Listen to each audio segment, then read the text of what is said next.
tuned.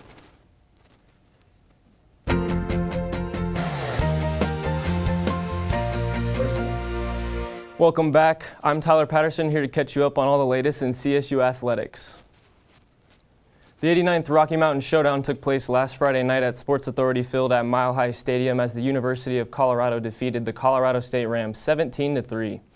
The Rams started out strong on defense as senior Jacob Byes was able to sack CU quarterback Steven Montez early on in the first series of the game. Nick Stevens would then take over on offense for the Rams and would connect with wide receivers Dietrich Clark, Michael Gallup, and Warren Jackson.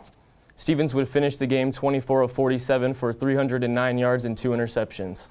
The Rams would stall on offense but would put up their only points of the contest as Wyatt Bryan would connect on a 31-yard field goal.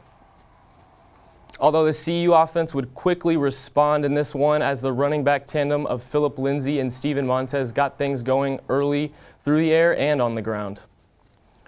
Montez would scramble around before finding wide receiver Shea Fields for a 31-yard touchdown in the back of the end zone. Montez would end up finishing 21 of 29 for 202 yards and 2 interceptions. Both teams were scoreless in the second half as the Buffs would take down the Rams 17-3. CU moves to 1-0 on the season as CSU falls to 1-1 and will host Abilene Christian Wildcats this Saturday at 1:30 p.m. The CSU women's volleyball team traveled to Florida this past weekend where they would take on TCU, UNC Asheville, and Florida State. After losing the first 2 sets in their opening match against TCU, the Rams would respond by winning 3 straight sets to complete the comeback against the Horned Frogs. CSU would carry the momentum from Friday's match into Saturday's doubleheader as the Rams would sweep UNC Asheville and the number 15 ranked Florida State Seminoles 3 sets apiece. CSU returns to Moby as they host a tournament tomorrow to take on Ball State at 12 p.m. and the number 16th ranked Michigan Wolverines at 6 p.m. Your CSU women's soccer team played 2 games at home this weekend against New Mexico State and New Hampshire University. The Rams would rout New Mexico State 5-1 on Friday, but couldn't repeat that success against New Hampshire on Sunday. Let's see some highlights.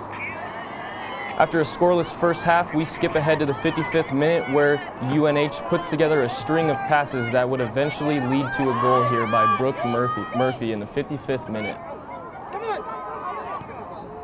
CSU, there's nothing they can do about that one, but they would respond in the 74th minute as forward Haley Havlicek would score her own goal on a misplaced corner kick here for the Rams. Right place and right time for Haley Havlicek as she put that goal in. Unfortunately, the Rams would let New Hampshire score just 1 minute later as the New Hampshire Wildcats work the ball here into middle to Kaylin Williams. And she would end up finishing that goal there just inside the 18. That would put the Wildcats up 2-1 in the 75th minute. The Rams weren't able to erase the deficit and would lose 2-1. They travel to Edwardsville, Illinois, where they will take on SIU tomorrow at 6 p.m. That's all I have for sports tonight. Make sure to head to thecollegian.com or CTV's Channel 11 YouTube and to stay up to date on all CSU athletics. I'm Tyler Patterson. Up next is Ryan Chris with entertainment.